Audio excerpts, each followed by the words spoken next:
So we've all heard the rumors and theories about how Disney's The Lion King is a ripoff of Tezuka's Kimba the White Lion.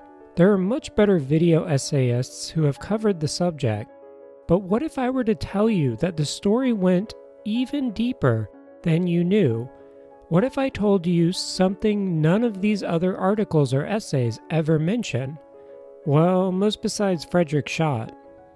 Decades before The Lion King, decades before Kimba, Tezuka was possibly plagiarizing Disney, publishing unlicensed manga copies of their movies. You heard me right. The Lion King is chasing its own tail on this one. Join me today as we look back on the career of the manga no kami, or god of comics himself, Osamu Tezuka, and all the drama surrounding his career, his works, and his many affiliations with Disney. これまだ入ってるの？これ。給料まだ入ってるんですか？大丈夫です。もう取っちゃってる。やっぱ不気味なもんだね。こういうのに睨まれてる。So we gotta talk about Bambi. From his youth, Tezuka was obsessed with Disney. In his extensive collection of personal essays, he recounts first encountering Disney in 1928 at an animation festival. Note that throughout this video, I'm going to be referring to Disney as the brand, the idea of the animation, and when I talk about Walt Disney, I'm going to say Mr. Disney. This is a pretty important fact because these movies were not made by this guy alone. They were made by an extremely talented team of animators who were mostly erased for Disney branding. Soon after seeing his first animated work at the festival, Tezuka's father brought home a Path Baby film projector and a copy of Mickey's Choo Choo.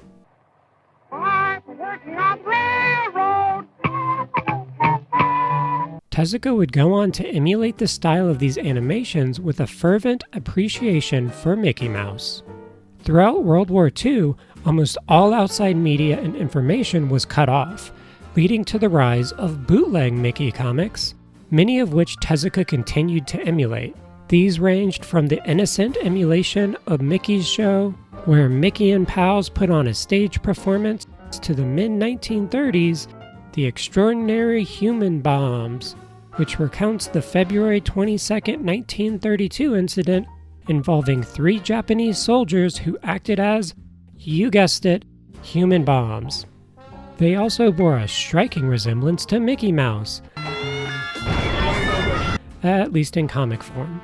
These second-hand Mickey comics are extremely fascinating, and Ryan Holmberg did an extensive piece for the Comics Journal covering them and their influence on Tezuka. This is a very roundabout way of emphasizing Mickey and Disney's influence on Tezuka, his art style, and eventually his storytelling.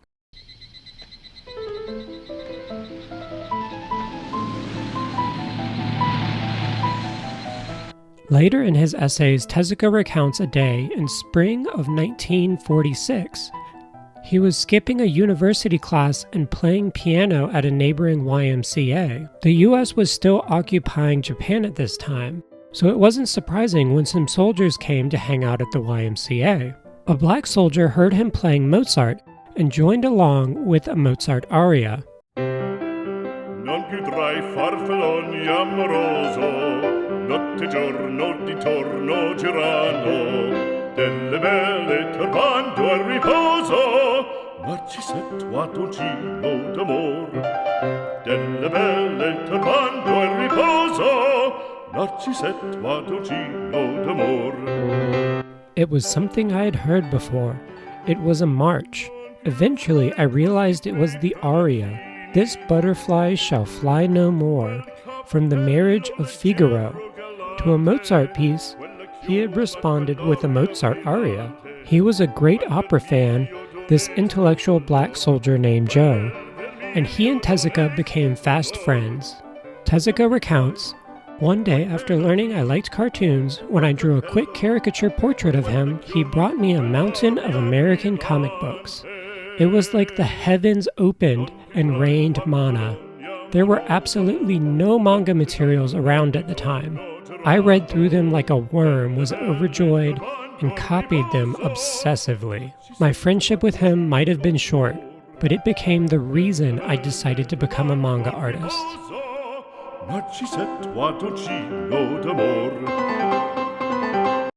A large number of these comics were Disney comics, along with superhero comics like Batman and Superman. Tezuka would go on to publish The Mighty Atom, starring his own hybrid of Superman, Pinocchio, and Mickey Mouse in 1951, the same year he would see Bambi for the first time. In Story of a Mangaka, Tezuka states that he saw Snow White and the Seven Dwarfs at least 50 times in theaters, and Bambi at least 80 times. In May of 1951, Tezuka would buy all-day tickets and take his drawing materials so that he could practice drawing the characters of Bambi during the film. He took his friends, his co-workers, and even his editors. Bambi looks like a simple film about the animal world, but to me it's got a philosophy and life view a normal drama can't express. He recounts memorizing each frame, which we can see in his own iteration of Bambi, published in Manga Shonen starting in November 1951. In Frederick Schott's Astro Boy essays, he notes that this comic, along with a comic called The Story of Walt Disney, were officially approved by the Walt Disney Corporation. This approval is questionable since Tezuka continued his manga adaptations the next year with a notably unlicensed version of Pinocchio. While this version of Pinocchio would have more changes than the adaptation of Bambi, it was notably not approved by Disney and instead flew under the radar due to post-war Japan's extremely loose copyright laws. These comics would not be republished in the Tezuka Complete Works collection, but a few decades later the Tezuka Corporation would get proper approval from Disney to reprint these works. While Bambi is a mostly shot-for-shot recreation of the film, there are a few differences, including replacing Flower the skunk with a buck-toothed daughter, but the most interesting change came from Tezuka's primary critique of Bambi, the lack of interaction with man. Bambi itself is an adaptation of Felix Salten's Bambi: A Life in the Woods. It's a novel that was never intended for children, a tale of survival as Bambi, the other creatures of the forest, and even the foliage contemplate life, death, and the struggle that is existence. In Salten's Bambi, man isn't the sole antagonist. The entire forest and life teeming within it acts as a predator. Death is just a common daily occurrence. Salten used this canvas to explore philosophy and the existential dilemma that comes with survival. An entire chapter is devoted to a pair of leaves, the last hanging on a dying tree at the start of winter. These leaves speak of life, death, and whether or not their existence had any meaning. Later in the book, Bambi and his father stumble on the corpse of a hunter, presumably shot and killed by one of his own. Bambi has the realization that man is not their god, but there is something with a higher power over all. You know, Disney stuff. So when MGM's Sidney Franklin called up Mr. Disney to get him to make a movie, Walt had to solve the problem of, how do I turn this philosophical text into an entertaining family film? His solution was simple. It's the one he usually used: get other people to do it. He really only had one rule for the movie: Bambi's mom had to die. This is all an oversimplification of what happened. If you really want to know about all the amazing artists that worked on Bambi, then check out the story of the film book by two of the 9 old men, Ollie Johnston and Frank Thomas. The shortened version sees a back and forth between employees of the Disney company, Disney himself, and Franklin. It started out with more slapstick elements, but found itself progressively stripped down to a cyclical narrative of one deer growing up, losing his mother, and then becoming a father. Yes, a full circle narrative to emphasize the circle of life. So that's what Bambi is about: life and struggle and death and rebirth. We first started out on Lion King, it was a little bit of a coming-of-age story. And in fact, we had trouble getting people to work on it for a while because we said, it's really great. It's kind of Bambi in Africa with Hamlet and Elton John music. It's going to be great. And people would kind of shake their heads and walk out of the room. Strangely enough, Bambi couldn't be tonally farther from The Lion King than is humanly possible. The Lion King is a dramatic Shakespearean character drama, and Bambi is a simple reflection on life. It's a strange hybrid of Saltin's text with the Disney aesthetic, creating a magical film that defies classification. Bambi is arguably the most experimental and technical film from the Golden Era, and this came out 2 years after Fantasia. Bambi was also the turning point for the company. It saw the studio expand to over 1,000 employees and lead to the massive walkout and demand for unionization, much to Walt's chagrin. I find it maybe it overlaying emotion to the picture, but the idea that it opened in August of 1942 during the war in London. The world premiere was in London, right in the middle of it all. Well, as a matter of fact, Bambi didn't make a profit on the first release. Pinocchio, Fantasia, and Bambi all lost money initially. Since then, of course, they've gone on to reap millions, but it took those films a while to be recognized for what they were by the general public. Bambi the film is a delicate, nuanced, and beautiful piece created by a collection of artists at their heights. It has some of the most horrifying scenes in cinema history. While it is a very loose and mostly idealized adaptation, it still has the philosophy and existential questions at its heart. The scene with the 2 leaves waxing poetic was cut. The scene with the dead hunter was cut. The fear of death is all but non-existent outside the introduction of the hunters and the pivotal scene in winter. The crack of the gun is earth-shattering in a movie that up until this point has lulled its audience into a sense of serenity. It is only here that we truly start to grasp what makes Bambi so special.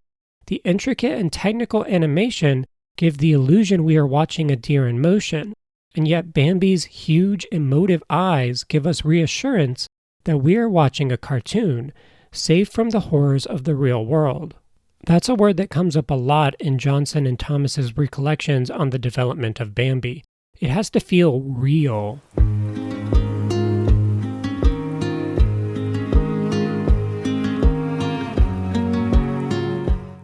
Yet the art itself is abstracted with watercolor impressionistic backgrounds and animals with exaggerated features, qualities that focus less on the reality and more on the feeling of said reality. It uses animation to create a deer that feels as human as we are, allowing audiences to empathize with a series of still images shown in sequential order. It takes the idea of a cartoon and combines it with philosophy to create the illusion of life. It's these feelings, this illusion, that Tezuka was obsessed with. How could he emulate that? How could he make audiences reading his work feel the way they felt when they watched Bambi? During his many viewing sessions, he would often turn around and watch the faces of the audience, taking in their visceral reactions, and he would wonder to himself, how do I do that? How do I make them feel? Tezuka was vocally critical of one element of Bambi, the lack of interaction between the animals and man. He sought to correct this in his manga adaptation, adding a scene in the winter where Bambi and Thumper investigate a human cabin, and a scene near the end where adult Bambi investigates the human camp, knocking over a lamp and accidentally starting the forest fire from the finale. These are strange additions. The first because it extends Bambi too far into the realm of cartoon, with Bambi making a little meal in the cabin. The second because it removes the fault for the fire from the hunters and places it on a curious Bambi. It is unlikely that Saltin's Bambi was currently in print in Japan. Most of the copies of Bambi in Japanese that I can find come with these Disney-esque illustrations, so it makes sense as to why Tezuka didn't insert scenes from the novel into his manga, something he would do for his Pinocchio adaptation a year later. The most notable influence would be on his Jungle Emperor comics of the 1950s, which he completely reworked to cover the cycle of life, allowing Leo the lion cub to grow up, have children, and continue this cycle, something he was very fond of from Bambi. In his essays, Tezuka was open about this influence, something that only makes the modern ripoff allegations even more ironic. Tezuka literally made bootleg Disney comics because he loved the movies so much. Then he made a work inspired by said films, which then went on to get its own show, supposedly inspiring animators back at Disney, resulting in decades of online discourse over how Disney plagiarized Tezuka. It's a clear case of art inspiring art, much how Tezuka's works and Disney's have utilized Shakespearean notions. Inspiration and plagiarism are not the same.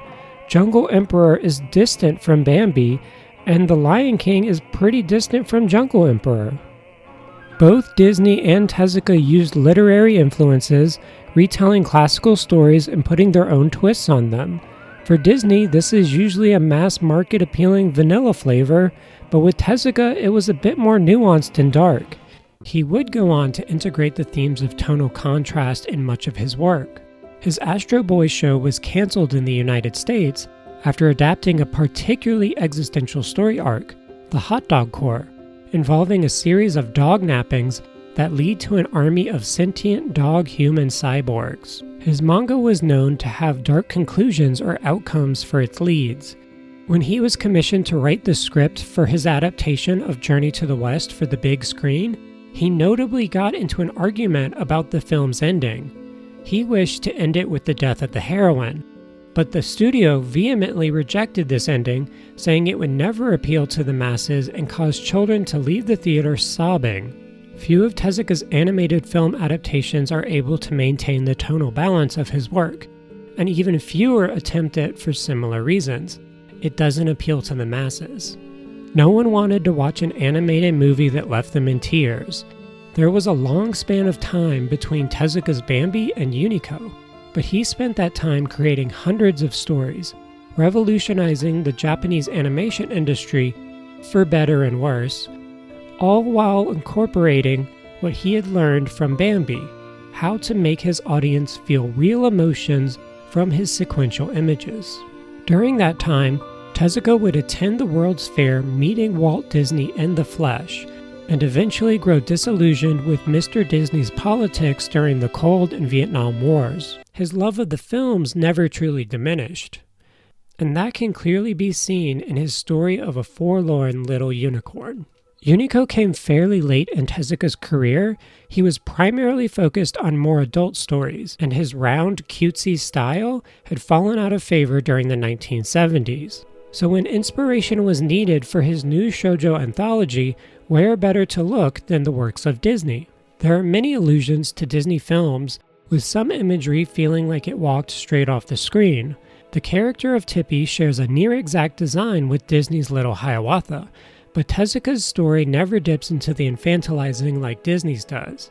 This story shows the horrors and genocide committed against the natives. Tezuka harkens to the imagery of Fantasia multiple times, with fairy folk and unicorns themselves bearing a striking resemblance to those in the Pastoral Symphony. In Tezuka's version of Cinderella, he shows the real-world political implications of a peasant girl trying to climb the social ladder. It's impossible without an outside power, notably a man in a position of power, to aid her. Note that this is also the only time we do not see Unico being whisked away by the west wind. It's the only one to have the fantastical happy ending that the rest of these stories are denied. Cat on the Broomstick has a subplot involving the animals of the forest who are hunted by the oppressive Baron Ghost, his hand and gun appearing to ruin their idealized existence. He takes up the place of Hunter, a human invading and dominating purely for the joy of killing. But where Disney's Bambi merely accepted this as a common occurrence, a fact of life, Tezuka's rebels. Unico turns the denizens of the forest into humans able to fight back against their oppressor. He uses the fantasy to create his ideal reality. While this would never work in Bambi, it does in Unico. Unico has established itself as a fantasy first and foremost, with the reality being a bitter aftertaste that we have to grapple with in the aftermath. Unico is destined to bring joy, and what is joy if not fantastical?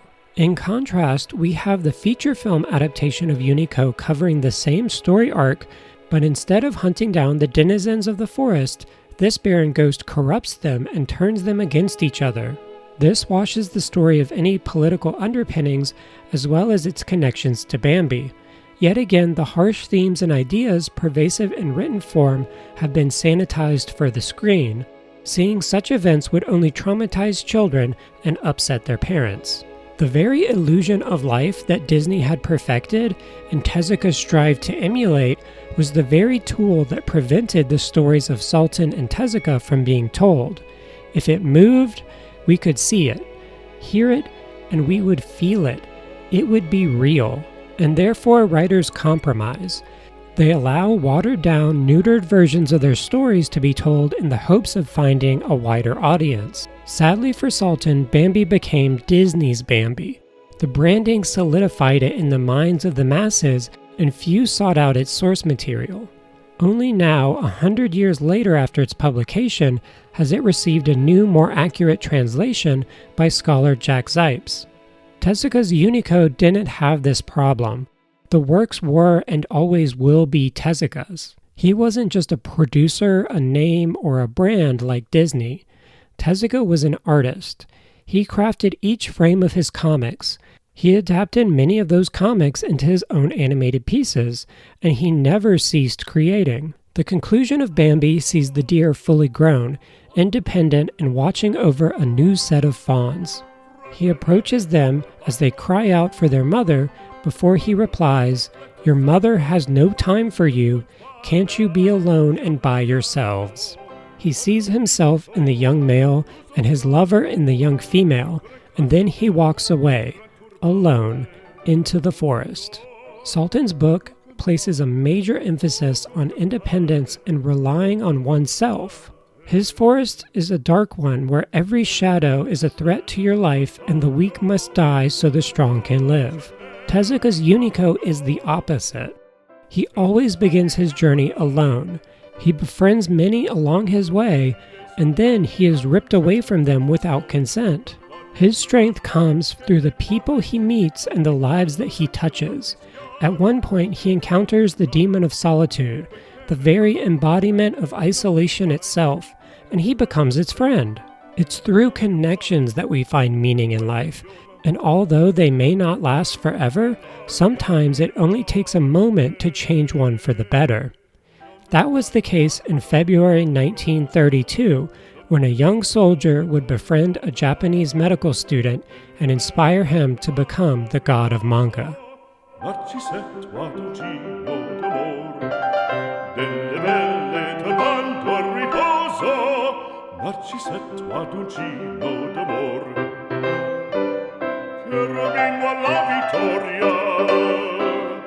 Alla gloria militar, cherubin va la vittoria,